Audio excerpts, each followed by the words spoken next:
At Christmas dinner, my own sister humiliated me in front of her CEO boyfriend. But she never expected he'd stand up for me and fire her on the spot. Stick with me while I share what happened, because even now, it still feels unreal. My name is Evan Hartley. I'm 29, a paramedic who works long shifts, misses most holidays, and tries hard to keep peace in a family that's always been tilted in one direction, toward my older sister, Marissa. She's 34, successful, loud, competitive, and for as long as I can remember, she's made it her mission to remind me that I didn't live up to whatever expectations she had in her head. I try not to take it personally, but years of subtle jabs add up, especially when no one calls them out. This year, Christmas dinner was at my parents' home in snowy Vermont. A real postcard setting, warm lights, a crackling fireplace, and my mom fussing over the roast. But beneath all that charm, everyone knew one thing. Whenever Marissa walked in, peace walked out. She always turned holidays into performance stages where she flaunted her achievements and made sure everyone knew she was the star of the family. I almost skipped the dinner this year, honestly. I was exhausted from a double shift and didn't have the energy to deal with her. But my parents were excited to have both their kids home, so I swallowed my hesitation and drove through the snow. When I arrived, I found out Marissa had brought someone new this year, her boyfriend, Dorian Hale, a 41-year-old CEO of some healthcare tech company. She strutted in with him like she was leading a royal procession, introducing him loudly as if anyone cared about his net worth before knowing his name. I could already tell her plan. Use him as another prop to show how far above everyone else she was. My parents smiled nervously, offering him wine, clearly trying to impress him too. I greeted him politely, but I felt a knot forming in my stomach. I knew Marissa. A wealthy boyfriend during a holiday gathering meant she was going to be twice as unbearable. I took my seat at the dinner table, trying to stay quiet and blend into the background. But Marissa's attention eventually landed on me, like it always did. She made some comment about how paramedics must get paid in thank yous, followed by a laugh that echoed louder than it needed to. Dorian watched her, not saying much, just observing. I kept my eyes on my plate, reminding myself that reacting would only make things worse. I came here for my parents, not for her approval. Still sitting there, listening to her talk about stock options and business trips while dismissing my work as if saving lives was some hobby, made the room feel smaller and colder. I didn't know yet that this Christmas would be different, that someone other than me would finally tell her enough. The house was warm and glowing with Christmas lights, the kind of cozy that made you forget a snowstorm was raging just outside the windows. The smell of cinnamon, roasted turkey, and pine needles wrapped around the dining room like a blanket. My mom kept adjusting the candles, trying to make everything perfect, while my dad nervously smoothed the tablecloth even though it didn't need smoothing.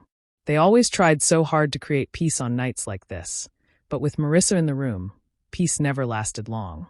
She sat across from me, legs crossed, chin lifted, wearing that smug smile she saved especially for family gatherings. Before my napkin was even on my lap, she struck. "So, Evan," she said loudly, "still doing the paramedic thing?" Her tone made paramedic thing sound like I was a kid collecting rocks.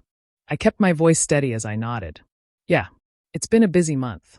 She hummed, unimpressed. "I just wish you'd think bigger. You're almost 30. Don't you want a real direction?" My mom's fork paused midair. My dad cleared his throat softly, a small warning, but neither dared to correct her. Years of letting her dominate the room had made them too cautious. Dorian glanced at her, then at me. "What's it like?" he asked politely. "Your job, I mean." That question alone felt like a breath of fresh air. "It's tough," I admitted. "Long nights. A lot of trauma calls. Some days are rough, some days you get to save someone who didn't think they'd see tomorrow." For a moment, I thought Marissa would let me have that. But of course not. She rolled her eyes so hard you could almost hear them scrape. "Please, you make it sound dramatic. He's basically just an ambulance driver," she said to Dorian, with a laugh that stabbed straight through me. I felt my jaw tighten. There were 1,000 things I wanted to say, but the room didn't feel safe enough to say any of them. My parents exchanged a helpless glance. Two people who loved both their children, but didn't know how to stand up to the louder one. My mom reached for the salt nervously, hands trembling just a little. Dorian didn't laugh. He didn't smile. He simply watched her, a small crease forming between his eyebrows. It wasn't anger, not yet, but it was something, confusion maybe, or disappointment. He seemed to be studying the dynamic carefully, as if taking notes he didn't plan to share. I sat there, trying to stay calm while Marissa kept stealing glances at him, waiting for him to join her in belittling me. But he didn't. He just observed, silent and still, giving me the unsettling feeling that there was a storm brewing in the room far worse than the one outside. Dinner had settled into a tense rhythm, forks scraping plates, the fire crackling in the background, and the snowstorm outside pressing against the windows like a reminder that none of us could escape this evening even if we wanted to. My parents tried to make small talk, but every sentence felt like it was walking across thin ice, waiting for Marissa to stomp on it. Then she picked up her wine glass. I knew that gesture. Everyone at the table did. My dad stiffened. My mom pressed her napkin to her lips. Marissa loved giving toasts, loud, dramatic, unnecessary toasts, and they always ended the same way, with someone feeling smaller than they had a moment before. She stood up slightly, raising her glass. A toast, she announced brightly, to people who actually make something of themselves. The word actually sliced straight through me. My stomach tightened. But she wasn't done. She never was. She turned her gaze on me with the confidence of someone who believed cruelty was charm. Like Dorian here, she continued. A real success. Not like my dear brother, who still hasn't figured out adulthood. She let out a laugh and nudged Dorian's arm as if expecting him to join in. My face grew warm. I stared at the tablecloth, wishing it would swallow me. Oh, don't look so serious, she said, waving her hand dismissively. I mean, come on, remember when you dropped out of that engineering program? What a disaster. She laughed again louder, like it was the funniest story in the world. And all those financial screw-ups? Evan, honestly, you'll never amount to anything with that tiny paycheck of yours. Her laughter rang through the room, bright and sharp. She was the only one laughing. The silence that followed felt like a physical weight pressing on my chest. My father's face was pale. My mother looked like she wanted to disappear into her chair. Dorian's expression had frozen completely. Not confusion this time, not amusement, but something harder, colder. I couldn't look at anyone. My throat burned, and I could feel tears threatening. The humiliation wasn't new. Marissa had been tearing me down for years. But something about hearing her say those words in front of a stranger, her boyfriend, made the shame cut deeper than ever. Excuse me, I muttered, pushing my chair back. I walked as calmly as I could toward the kitchen, but the moment I was out of sight, the tears blurred my vision. I gripped the edge of the counter, trying to breathe, trying to swallow the ache that rose in my chest. I hated that she still had this power over me. I hated that my parents let it happen. I hated that tonight, of all nights, I wasn't strong enough to let her words bounce off. Footsteps approached softly. Evan. Dorian's voice came from behind me, gentle, hesitant. Are you okay? I didn't turn around, afraid he'd see the answer written all over my face. I kept my back to him, breathing slowly, trying to wipe my face discreetly before he could see how much the moment had broken me. But Dorian wasn't the type to just walk away. I heard him step a little closer, not intruding, just waiting. His voice was calm, low, almost careful when he spoke again. Evan, are you okay? I swallowed hard and nodded, though it wasn't true. Yeah, I'm fine. Just needed a minute. He didn't buy it. No one takes a minute like that unless something hurts, he said quietly. What she said, it wasn't normal family teasing. That single sentence cracked something open in me. Maybe it was the gentleness in his tone, or maybe it was the fact that anyone noticed and didn't pretend it was harmless. I let out a shaky breath and leaned against the counter. She's always been like that, I admitted. Ever since we were kids. Every holiday, every birthday. She finds some way to remind me I'm not good enough. My parents don't stop her. They don't want the drama. I let out a humorless laugh. Guess I'm just easier to sacrifice. Dorian's silence was thick, but not judgmental. More like he was absorbing every word. That's awful, he said finally. I thought maybe tonight was just her being stressed or trying too hard to impress me. But this is a pattern. A pattern she's proud of, I said softly. She thinks humiliating me is some kind of sport. He exhaled deeply, a hard, heavy sound. You didn't deserve that. Not even close. I shrugged, though the bitterness lingered. I get it. I'm not some CEO. I don't have a big salary or a fancy lifestyle. I'm just a paramedic. I show up, try to save people, see things most people never want to think about. It's exhausting, it's messy, and most of the time no one even remembers your name afterward. I paused, staring at my hands. But it matters to me. It makes me feel like I'm doing something real. When I finally glanced up at him, I didn't expect to see the expression on his face, pained, tight, almost haunted. He didn't speak right away. Instead, he ran a hand across his jaw, eyes lowered as if he were somewhere else entirely. "My brother," he said quietly, "died waiting for emergency care." The words were soft but sharp. It was years ago. He collapsed at home. They couldn't get help to him in time. A paramedic was the last person who held his hand. He looked at me then, really looked. I've never forgotten that. The room felt suddenly smaller. His respect wasn't polite. It was real, heavy, rooted in loss. "People like you," he said, voice steadying, "are the reason families like mine have any peace at all during the worst moments of their lives. What you do isn't small. It's not insignificant. And it sure as hell deserves more respect than what I saw at that table." Heat rose in my chest, not shame this time, but something like validation I hadn't felt in years.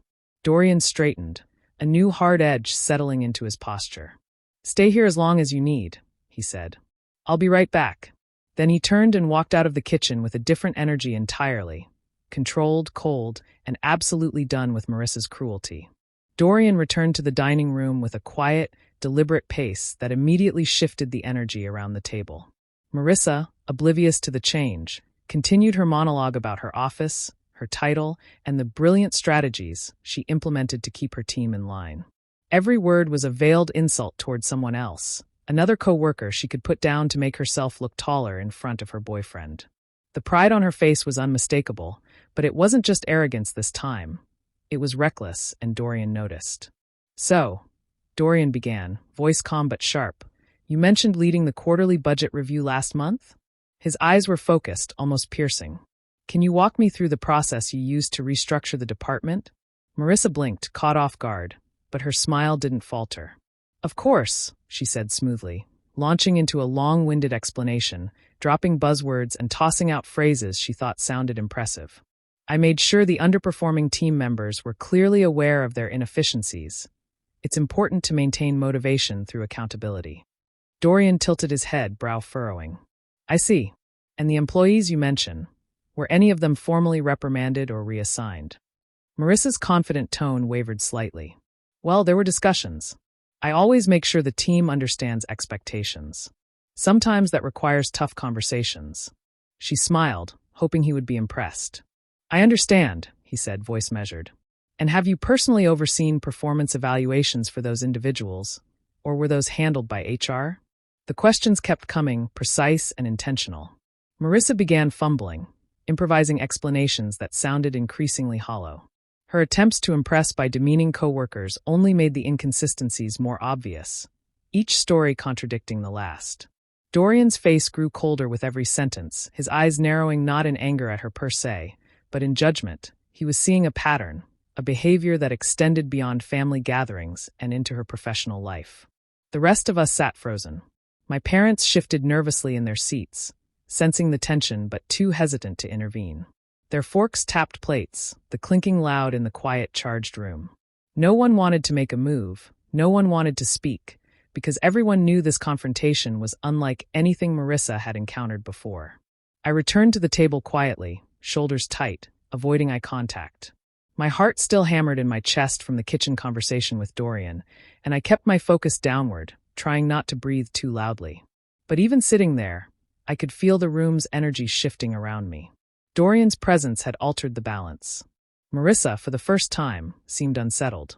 The confident, untouchable aura she carried into the room was cracking. The confidence she relied on to dominate family gatherings faltering under Dorian's calm, calculated scrutiny. She kept smiling, but there was a flicker of panic in her eyes as he continued to question her, exposing gaps in her story that no one else in the room had ever dared to point out. And though no one spoke, the atmosphere was charged with a quiet tension, a prelude to the reckoning that everyone could sense was coming. Marissa was no longer untouchable, and Dorian wasn't just a bystander.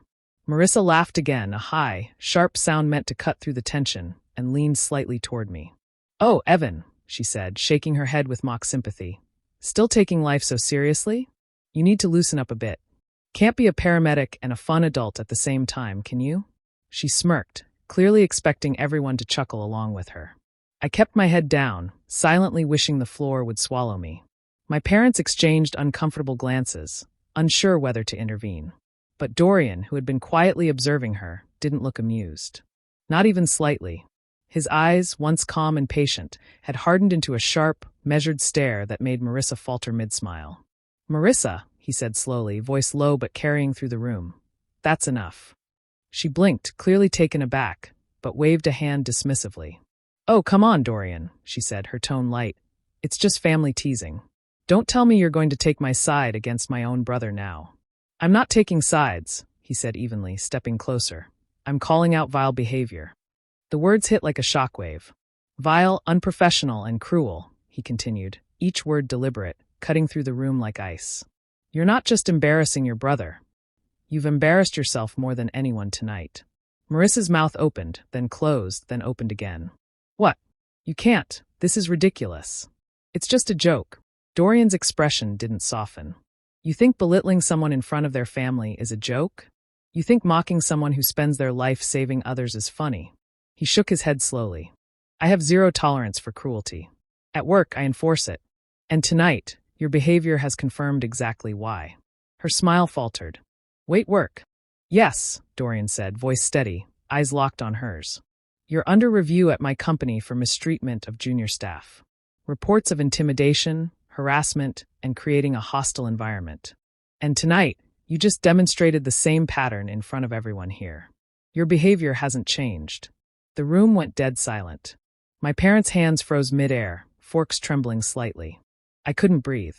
Marissa's face drained of color, and for the first time in years, she had no words ready, no rehearsed comeback. The confidence she wielded like armor in every family gathering was gone. I don't know what you mean," she stammered, voice wavering. This is family." Dorian's eyes were cold now, unyielding. "Family or not, there's a line. You've crossed it. At work, it costs people their jobs.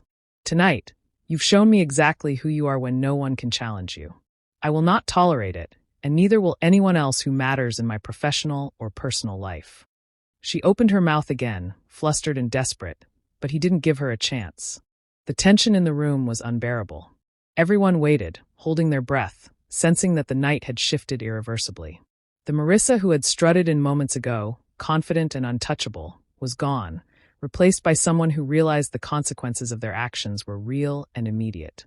Marissa's face had gone pale, her usual composure shattered, but she still tried to cling to some semblance of control. Dorian's gaze didn't waver, and when he spoke, his voice was calm, deliberate, and absolute. "Marissa," he said, every word measured, "effective immediately, you're terminated." The room went silent, as if the air itself had frozen. My parents' mouths hung slightly open, cutlery trembling in their hands. Even the fire's crackle seemed to fade into nothingness. I stared at my plate, heart hammering, disbelief pinching my chest. Marissa's mouth opened, then closed, then opened again in a soundless gasp. "What?" she screamed, voice rising as the words tore out of her throat. "No, this isn't happening. Evanu, this is your fault. You turned him against me. You've been talking about me behind my back." She spun toward me, eyes wild, chest heaving. "You made him do this." I didn't respond. I couldn't. I could feel my hands trembling in my lap, part fear, part vindication, part disbelief at how quickly the evening had flipped. Marissa's accusations cut, but they were hollow. This wasn't my doing. This was her behavior catching up to her, finally recognized by someone who actually mattered. Dorian's voice cut through her shouting, calm and cold. "This isn't about you, Evan," he said, stepping closer, eyes locked on Marissa. "It's about your pattern of behavior, toward co-workers, toward anyone you deem beneath you. Tonight merely confirmed what was already documented.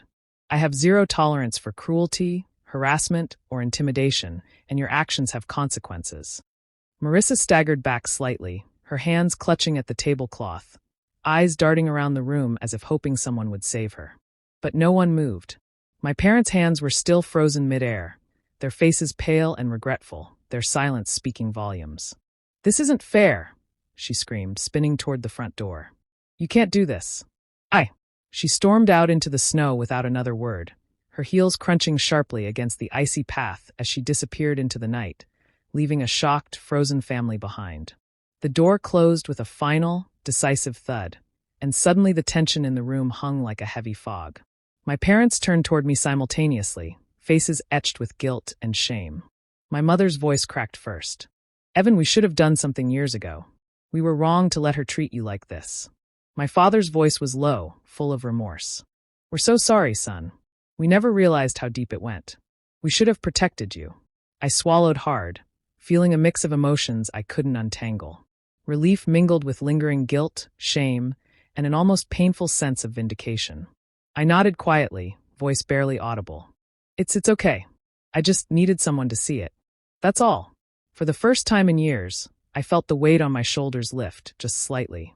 The evening had been a storm, but for the first time, someone finally called out the cruelty, and it wasn't me who had to do it. I still carried the scars, the long history of being belittled, but tonight marked a turning point. Marissa's reign of superiority finally met its match, and I could breathe again, even if just a little. The silence that followed Marissa's storming exit was thick, but different from before. No tension, no fear, just an odd, uneasy calm. The snow continued to fall outside, dusting the driveway and muffling the world beyond our home, while inside, the warmth of the fire finally felt like it belonged to all of us, not just Marissa. My parents slowly resumed passing dishes, their movements careful, almost reverent, as if afraid to break the fragile peace that had settled over the table. We ate quietly, the clinking of forks on plates the only sound that punctuated the stillness. Every bite felt heavier than usual, loaded with reflection and relief.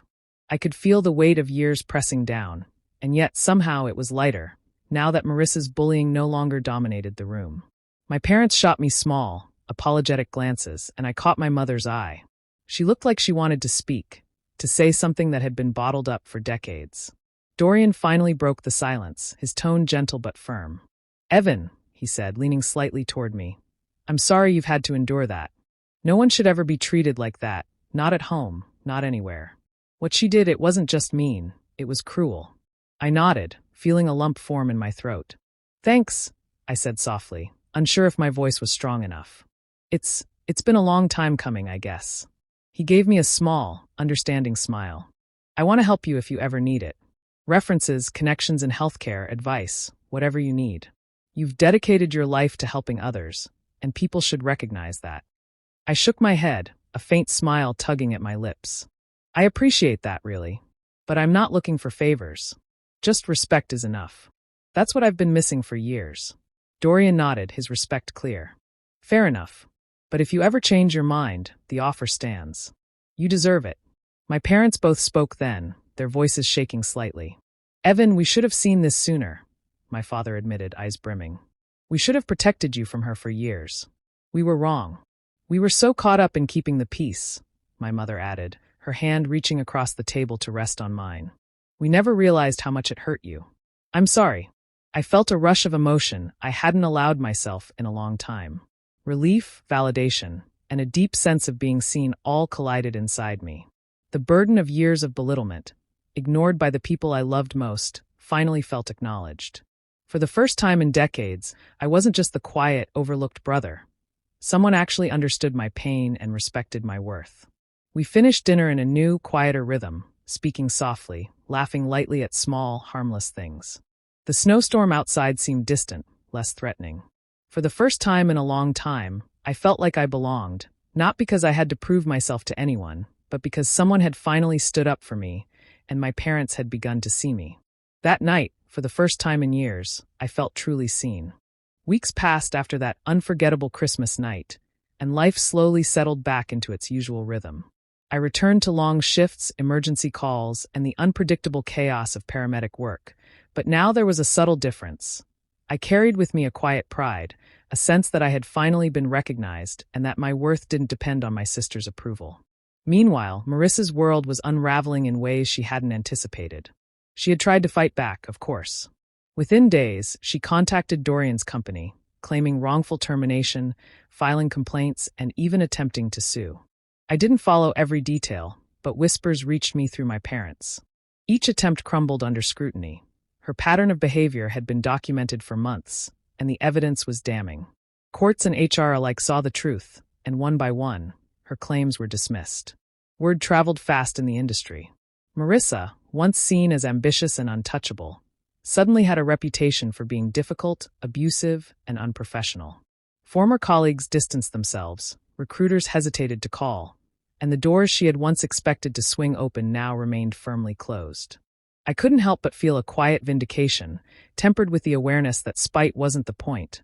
Her actions had consequences, and justice, in some form, had caught up to her. She didn't contact our parents, either. Calls went unanswered, texts ignored. Christmas gatherings were awkwardly quiet without her presence. But honestly, the absence was a relief. No more belittling comments, no more forced displays of superiority, no more reminders of how small I was supposed to feel. I continued rebuilding my relationship with my parents, slowly reclaiming the holidays for what they were meant to be: warmth, family, and shared joy, not competition and cruelty. Months later, I received an unexpected message from Marissa. It was short, bitter, and dripping with resentment. "Evan, we need to talk." My chest tightened at the sight of her name on my phone. I thought carefully before responding. "I'm willing to talk," I typed slowly, "but only if you can be respectful. I won't engage in the same patterns that hurt me for years." Her reply was almost immediate, sharp and defiant. "Respect? I don't owe you respect. You made everything about you." And just like that, she ended the conversation, refusing any compromise. I stared at the screen, a mixture of sadness and relief washing over me. I realized then that some family ties don't have to be severed, but they do need boundaries. Respect isn't optional, even with blood relatives. For years, I had tolerated behavior that chipped away at my confidence, convinced that family obligation meant enduring cruelty. Now I understood that self-respect mattered more than forced reconciliation. I put the phone down and took a deep breath, feeling lighter than I had in years. Marissa's downfall wasn't just about her loss of status or failed lawsuits. It was a reminder that accountability exists, even in families, and that protecting yourself sometimes means stepping back from those who refuse to change. I had learned a painful but invaluable lesson. Loving someone doesn't require letting them trample your dignity, and sometimes the healthiest choice is to let go while keeping your own integrity intact. The months after Marissa's departure were quieter, but in a good way. The constant tension that had hung over our family gatherings like a storm cloud had finally lifted, leaving room for warmth and connection. My parents and I slowly grew closer again, sharing stories, laughter, and small daily moments that had been overshadowed by years of Marissa's need to dominate every conversation. For the first time in decades, I felt like a full participant in my own family, not just the quiet, overlooked sibling. I also found myself reflecting on my work in a way I hadn't allowed before. Being a paramedic was exhausting, stressful, and often thankless. Yet, the gratitude of the people whose lives I had touched, combined with the validation I had received from Dorian, reminded me that what I did mattered immensely, even if society rarely acknowledged it. Life and death moments didn't come with applause, but they carried their own quiet, profound weight. I learned to take pride in my work without needing it to be recognized by those who couldn't appreciate it. Speaking up became easier too. I no longer felt invisible or afraid to assert my boundaries. The confidence I gained wasn't arrogance. It was a calm, steady understanding that my time, my efforts, and my dignity deserved respect. I stopped shrinking to make others comfortable, especially when those others had historically tried to make me small. Dorian occasionally checked in, sending a message here, a call there. Our relationship evolved slowly from one of circumstance to genuine camaraderie. He respected my boundaries, never overstepping, and I began to appreciate his insight, his humor, and the way he treated frontline workers with genuine admiration. It was unlikely, perhaps, but a friendship formed, an unexpected reminder that meaningful connections could come from the most surprising places. The following Christmas arrived, soft snow falling over Vermont, the house warm and fragrant with familiar smells. Marissa was absent, as expected, but the space she left wasn't empty. It was open, filled with laughter, calm conversation, and a sense of peace I hadn't known in years. My parents and I decorated the tree together, sharing memories and quiet jokes, the atmosphere light and unburdened. I noticed how much easier it was to breathe without the weight of constant judgment pressing down. As I sat by the fire that night, watching my parents smile and hearing the wind whistle softly outside, I reflected on everything I had endured. Family can hurt deeply, sometimes more than anyone else in the world. The people who are supposed to love you most can inflict the sharpest pain, leaving scars that take years to fade. And yet, I realized that life also brings unexpected allies, people who recognize your worth when others have ignored it, who step in to finally say, enough. I sipped my cocoa, feeling a rare and profound sense of closure. I had survived humiliation, cruelty, and years of being undervalued, but I had also found respect, friendship, and my own voice. Life hadn't been easy, but it had taught me resilience, pride, and the power of standing firm in who I am.